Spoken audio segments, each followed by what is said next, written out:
The first wave of Kaldari dropships blazed through Earth's atmosphere like falling stars, fanning out to strategic landing sites across the planet.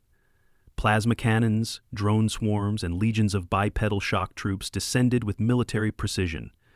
From the Kaldari warship orbiting above, High Commander Svor gave the order: begin planetary extraction protocols. His command unit translated it into a series of coordinated strikes intended to secure rare minerals, energy reserves, and, if resistance proved significant, genetic material. They had every reason to believe this operation would be swift. Earth's global communication network had been disrupted within minutes. Major cities lost power. Satellites blinked out like dying fireflies. In the command hall, technicians murmured in approval as feed after feed reported successful landings. Except the feeds stopped. Svorber paced before a projection showing several Earth zones. Red blips representing Kaldari squads vanished without warning. No distress signals, no telemetry. It was as if whole units had simply evaporated. Signal loss is due to primitive jamming, his adjutant offered. Jamming? Svor's voice, a rasping hum of irritation, cut through the command center. On a world with electromagnetic technology barely past atomic fission? Their satellites are gone. This is not possible. A technician chimed in, tentatively. Sir, there's something odd. The interference patterns aren't organized. They're erratic, almost improvisational. Spines bristled. Improvisational was not a word the Kaldari respected. It was the hallmark of species too undisciplined to survive in war. And yet, minutes later, a video stream flickered onto the projection screen, grainy from a recovered drone feed. A Kaldari patrol advancing through a suburban neighborhood. Suddenly, a microwave oven launched from a second screen window, trailing a wire. It detonated, releasing a magnetic pulse that fried their equipment. Before the squad could recover, oil, boiling, thick, and shimmering, poured down from an overhead gutter. The squad flailed in agony as a local woman in a bathrobe stepped out of her house, wielding a shotgun, and calmly dispatched them. "That can't be real," murmured an officer. Svor narrowed his eyes. "What's the location?" Grid marker 47 Alpha, Midwestern Continent, civilian zone. Midwestern, civilian. This wasn't a military ambush. It was something much worse.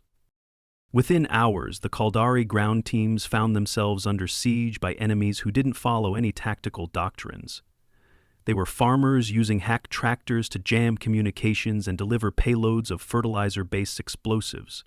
Retired engineers were modifying 3D printers to create makeshift landmines. Teenagers with hunting rifles set traps baited with looted Kaldari rations. Consumer models were retrofitted to drop acid canisters onto unarmored troops. And then the disappearances started. Entire patrols went missing in regions they had marked as secure. Deep in forests, across abandoned industrial zones, and beneath the waves of once placid lakes. Reports filtered up the chain. Underwater ambushes where divers cut Kaldari troopers' rebreathers. Forest traps where tension lines snapped them into pit traps lined with sharpened rebar. Even a convoy ambushed by civilians wielding jury-rigged EMP grenades launched from potato cannons. Svar sent in elite shock units, heavily armed, trained to adapt. They too vanished.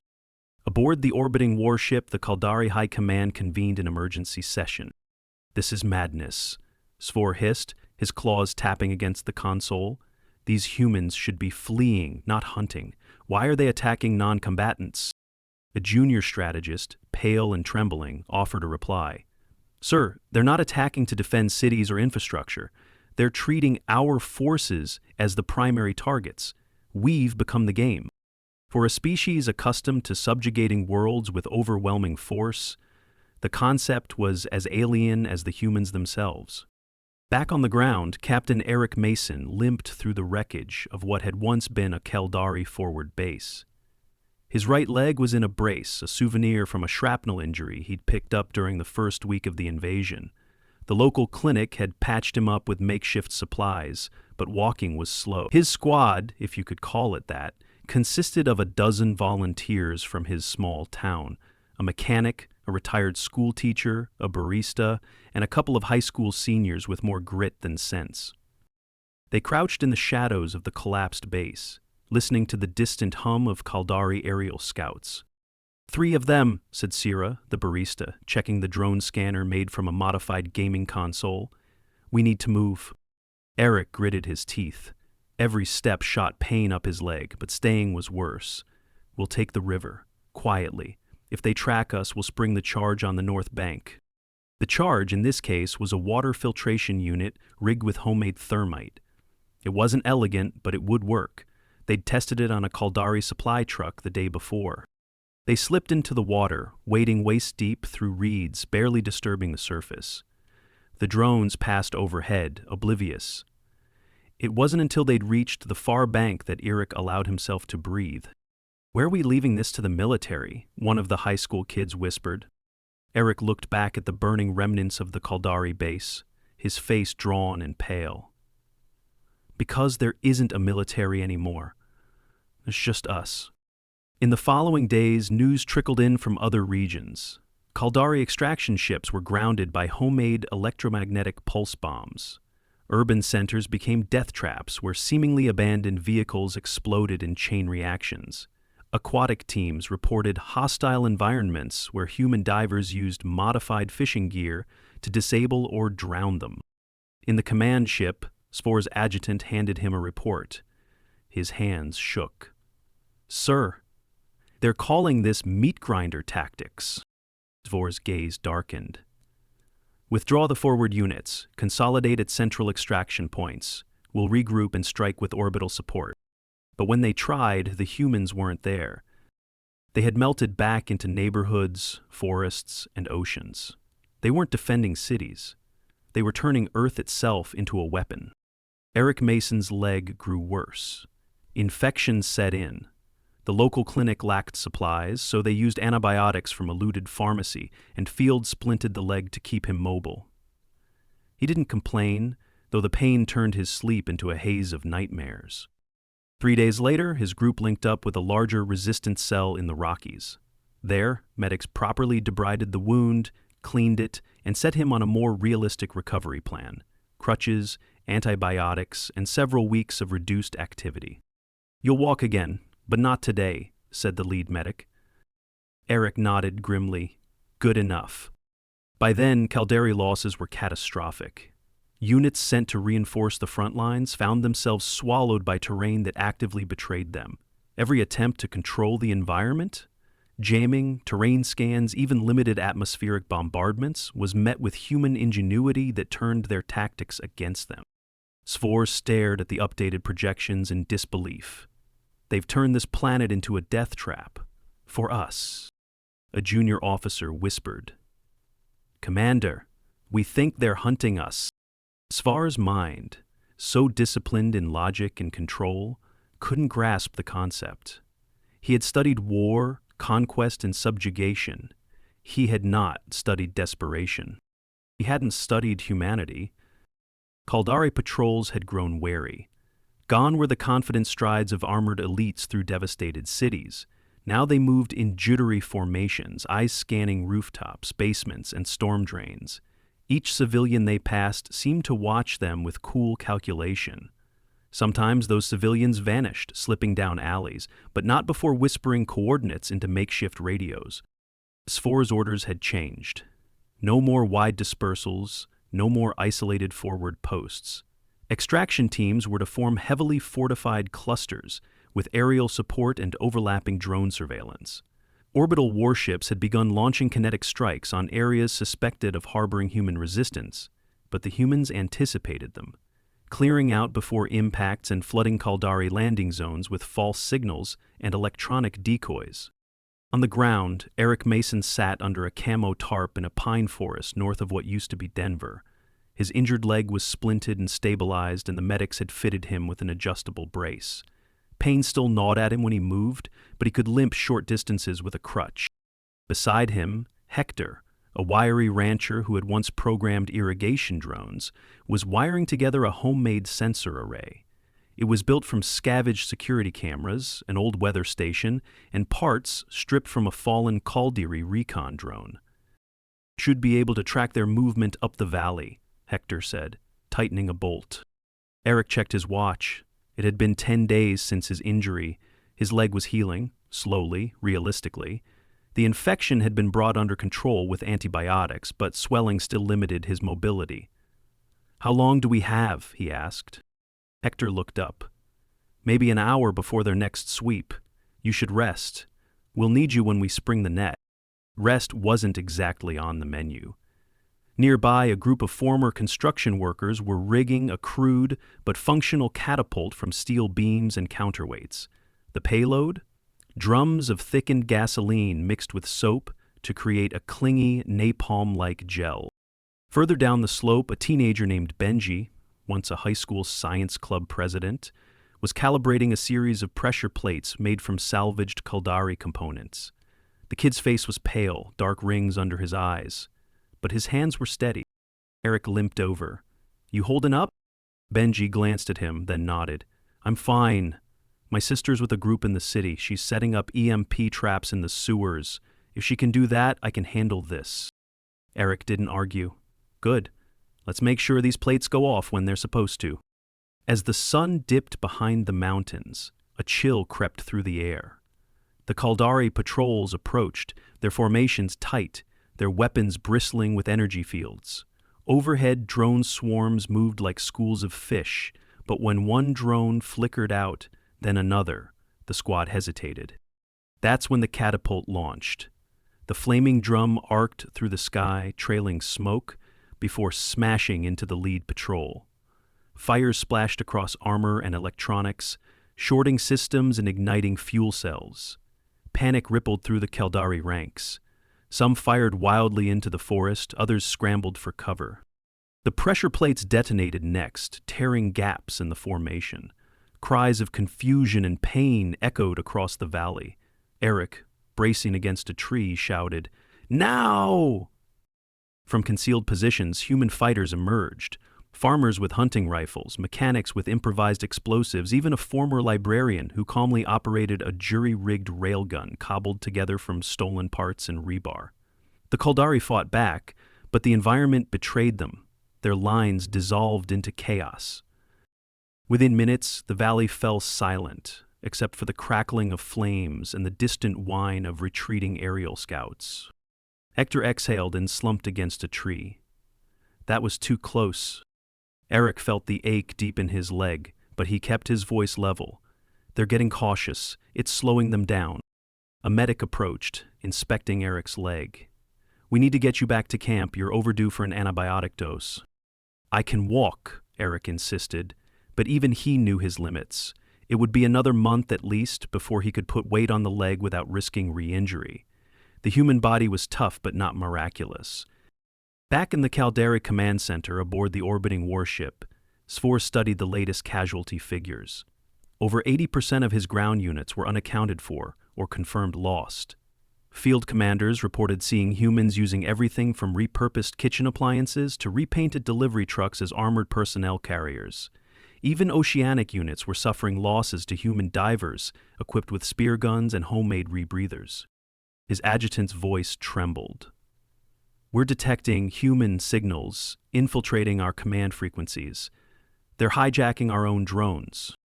Svor's claws clenched. "These primitives, they're not just fighting us. They're learning, adapting, evolving." The Kaldari had expected resistance. They had not expected this. That night, in the human camp, Eric lay on a cot inside a tent reinforced with scavenged Kaldari plating. His leg throbbed, and sleep came only in short, feverish intervals. At dawn, a message arrived from another cell. The Kaldari had attempted a mass extraction near the Great Lakes, but their ships were ambushed by teams of fishermen armed with rocket-propelled harpoons and icebreakers modified into floating artillery platforms. Eric sat up, wincing. "They're not going to stop," he said quietly. Hector, sipping a mug of bitter coffee, gave a tired nod. "Neither are we." In the orbiting warship, Svord issued new orders. consolidate remaining forces at strategic points, prepare for an all-out evacuation, and deploy atmospheric disruptors to cover their withdrawal. But the humans had anticipated that too. The Kaldari atmospheric disruptors deployed with a deep, resonating pulse, saturating the skies with electromagnetic interference. They were meant to blind Earth's remaining satellites and scatter the resistance with disorienting signals. High above, Kaldari warships maneuvered into formation, preparing for a rapid evacuation. The operation was designed to be surgical and absolute. No human should be able to pursue them. It might have worked if the humans hadn't anticipated it. In a dimly lit operations tent far from the front lines, Eric Mason sat propped against a metal support post, his legs stretched out on a pile of salvaged blankets. He was gaunt, the weeks of pain and limited mobility wearing on him. But his eyes were sharp as he reviewed the crude map in front of him. "They're pulling back to coastal staging zones," Hector said, tapping a marked point with a stick. "That's where they'll lift off, but they'll use the disruptors to cut comms between our cells." Sarah, the barista-turned-electronics wizard, had rigged a countermeasure. She held up a jerry-rigged transceiver assembled from Kaldari drone parts, human radio equipment, and what appeared to be the speaker from an old karaoke machine. This should punch through the interference, at least long enough to coordinate strikes. Eric nodded, his breath tight. "What about the coastal teams?" Benji, now sporting a bandaged arm from a shrapnel wound 2 days earlier, grinned despite his exhaustion. "They're ready. We've got shrimpers with missile racks welded onto trawlers, divers with limpet mines, and a couple of engineers who figured out how to rig an underwater welding torch into a cutting device for Kaldari hulls." "Any word from the mountain teams?" Eric asked. A shortwave radio crackled nearby. "They're in position. Caches are set along the exfiltration corridors. If the Kaldari try to march out, they'll be walking into a maze of tripwires and pits."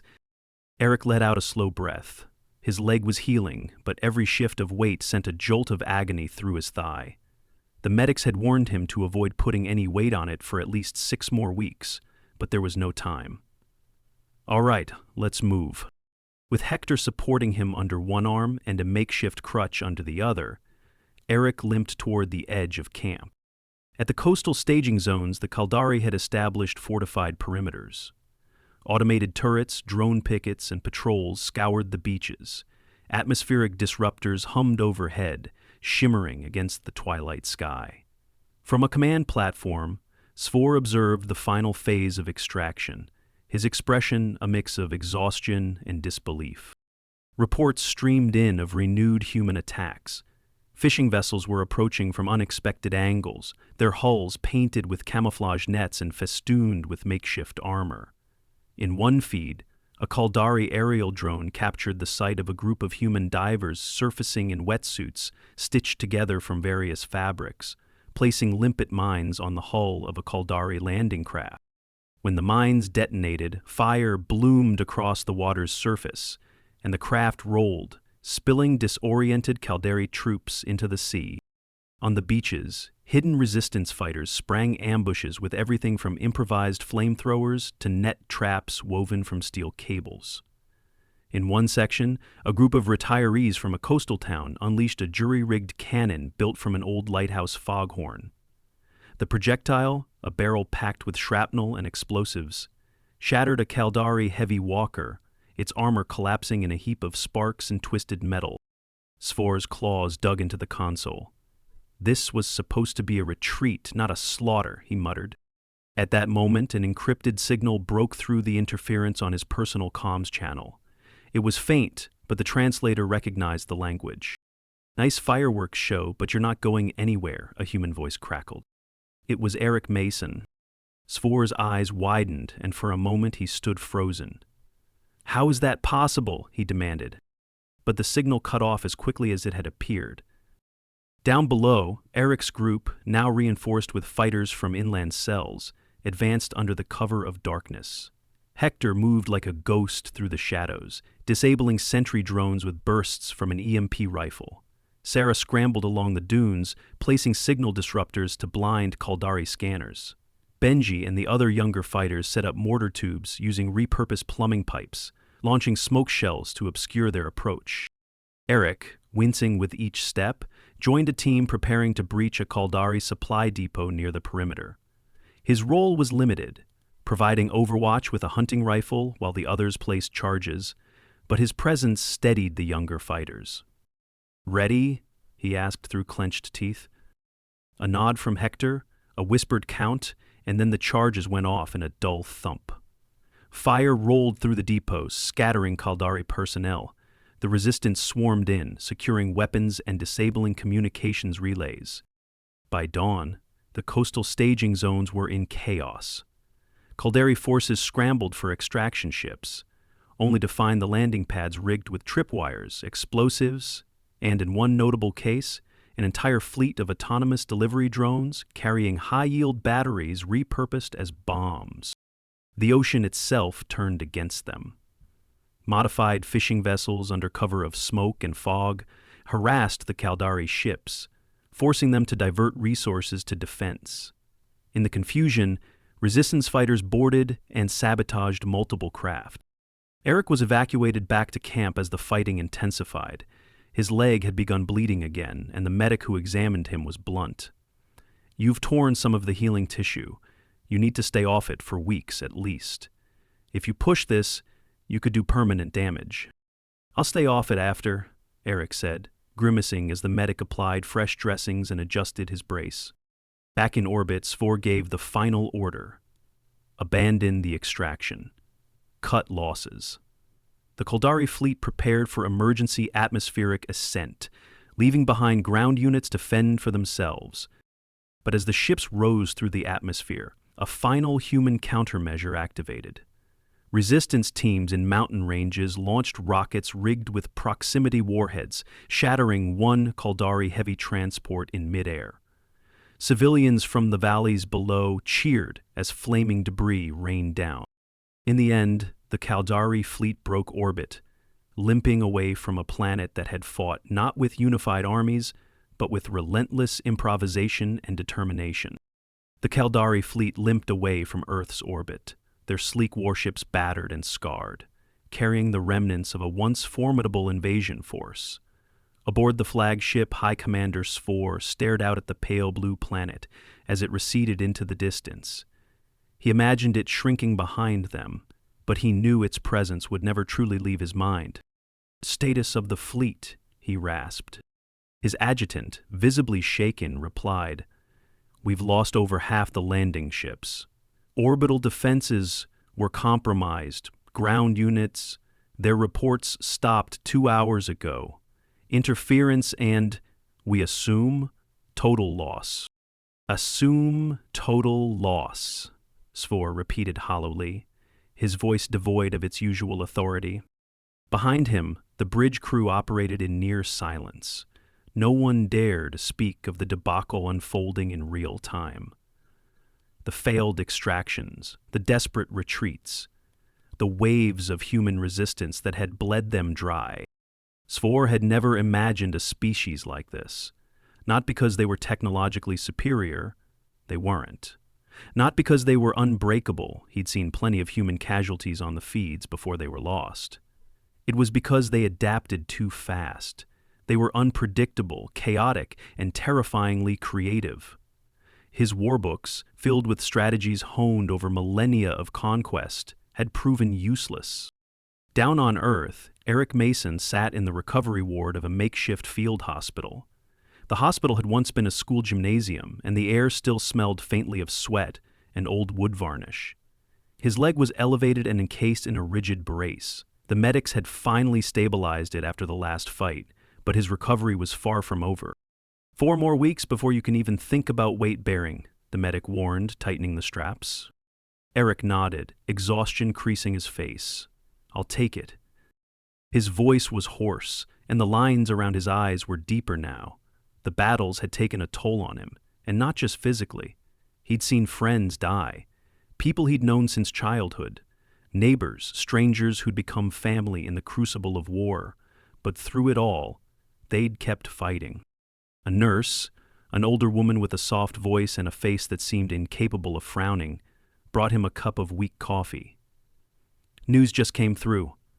They're gone, all of them. The last of their ships just cleared our atmosphere. Eric stared into the cup, its surface trembling in his unsteady hands. "You sure?" "Positive. They left in a hurry, and the coast teens say a couple of their big ones didn't make it past the stratosphere. We did it." A quiet wave of relief washed over the ward. Survivors, men and women with bandaged limbs, splinted bones and burns, looked at each other, the weight of it all finally sinking in. Some smiled faintly, others wept. A few just sat in silence, staring at the far wall. But there was no celebration. Not really. Out in the foothills, Hector and Sarah stood overlooking the ruins of a Kaldari landing site. The air was thick with the smell of scorched earth and ozone. Blackened metal twisted in grotesque shapes, the last remnants of an alien force that had underestimated the planet it sought to conquer. Sarah ran a hand through her tangled hair, her voice low. "Think they'll come back?" Hector spat into the dirt. "Not for a long while, if ever. They'll probably tell their own kind we're crazy," she said with a bitter chuckle. "It's not crazy," Hector said, his voice grim, "just determined." In the days that followed, resistance cells from across the globe emerged from hiding. Messages were passed along cobbled-together communication networks confirming the Kaldari withdrawal.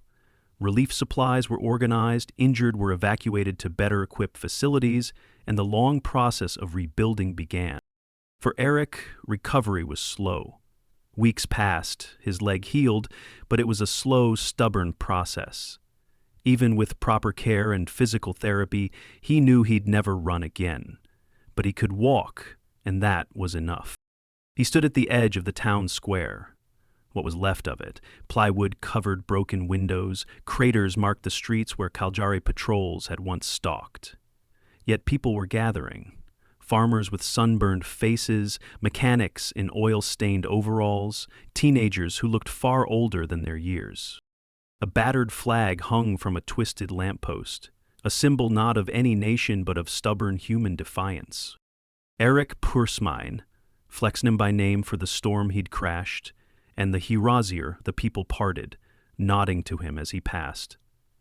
He wasn't a hero, he knew that. Heroes were the ones who didn't make it back. But he was here, and that meant something. At the center of the square, a child, no older than 7, placed a crude wooden plaque into the ground. It read simply, "To those who stood when no one else could." Eric stood there for a long time, letting the sun warm his face. For the first time in what felt like years, he felt the weight in his chest begin to lift. From orbit, the Kaldari fleet slipped into deep space, its warships scarred, its soldiers silent. A sphere stood on the bridge, staring out into the void. No one spoke of Earth. No one dared. They would never forget the planet that had turned their expectations into nightmares. They would never forget the farmers, the shopkeepers, the soccer moms with shotguns, and the teenagers with homemade explosives. They would never forget the humans who didn't just defend their world, they hunted for their survival. And Earth would never forget them.